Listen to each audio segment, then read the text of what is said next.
రాజధాని అమరావతిపై కక్ష కట్టిన గత వైసీపీ ప్రభుత్వం రాష్ట్ర సచివాలయాన్ని నిర్లక్ష్యం చేసింది.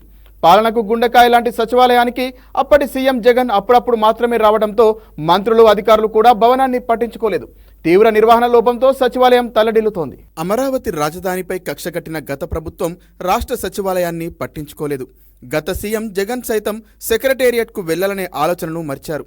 అధికారులు సైతం అప్పుడప్పుడు మాత్రమే రావడంతో వారు సైతం దాన్ని నిర్లక్ష్యం చేశారు. 5 బ్లాకులుగా ఉన్న సచివాలయంలోని కార్యాలయ కారిడార్లలో టైల్స్ పగిలిపోయాయి. మరుగుదొడ్ల నిర్వహణ సరిగ్గా లేక ఉద్యోగులు ఇబ్బందులు పడుతున్న పరిస్థితి. ఫలితం రాష్ట్రానికి పాలన అందించే సచివాలయం నిర్మానుష్యమైంది. దీంతో ఎక్కడికక్కడ పెచ్చులూడాయి. కొన్ని చోట్ల ఫ్లోరింగ్ కోసం వేసిన టైల్స్ ముక్కలయ్యాయి.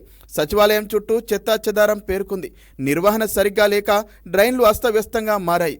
కొందరు ఉన్నతాధికారుల కార్యాలయాల్లో ఏసీలు కూడా పనిచేయని దుస్థితి నెలకొంది. అయినా గడిచిన 5 ఏళ్లుగా కనీసం పట్టించుకున్న పాపాన పోలేదు.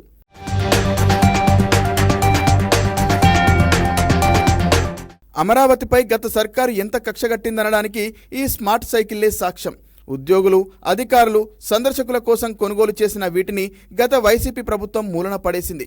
ఒక్కొక్కటి 1,20,000 రూపాయలతో కొనుగోలు చేసిన సైకిళ్లను వినియోగించకుండా పక్కన పడేశారు. ఎండకు ఎండి, వానకు తడిసి తుప్పు పట్టిపోయాయి. జీపీఎస్ లాంటి అధునాతన ఫీచర్లు కలిగిన ఈ సైకిళ్లు వ్యాయామం కోసం కూడా గతంలో ఉద్యోగులు వినియోగించేవారు. ఇప్పుడవి తుక్కుగా వేసేందుకు కూడా పనికిరాకుండా పోయాయి. సచివాలయంలో కాలినడకల కోసం వేసిన బాటలు, వివిధ బ్లాక్లలో కారిడార్లు, మరుగుదొడ్లు ఇలా అన్నీ నిర్వహణ లేక ధ్వంసమయ్యాయి.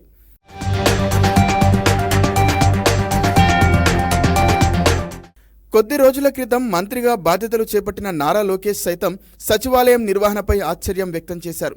తన ఛాంబర్తో పాటు సచివాలయంలో పలు గదుల నిర్వహణ సరిగా లేకపోవడంపై ఆయన అసంతృప్తి వ్యక్తం చేశారు. గత ప్రభుత్వంలో మంత్రులు సచివాలయానికి వచ్చేవారా అని లోకేష్ అధికారులను అడిగారు. మంత్రులు అందుబాటులో ఉండేవారు కాదని అధికారులు చెప్పారు. జగనే సచివాలయానికి రానప్పుడు మంత్రులు ఎలా వస్తారులే అని వ్యాఖ్యానించారు లోకేష్. సెక్రటేరియట్ నిర్వహణకు కేటాయించిన నిధులు కూడా లేవని ఉద్యోగులు ఆ సందర్భంగా తెలిపారు.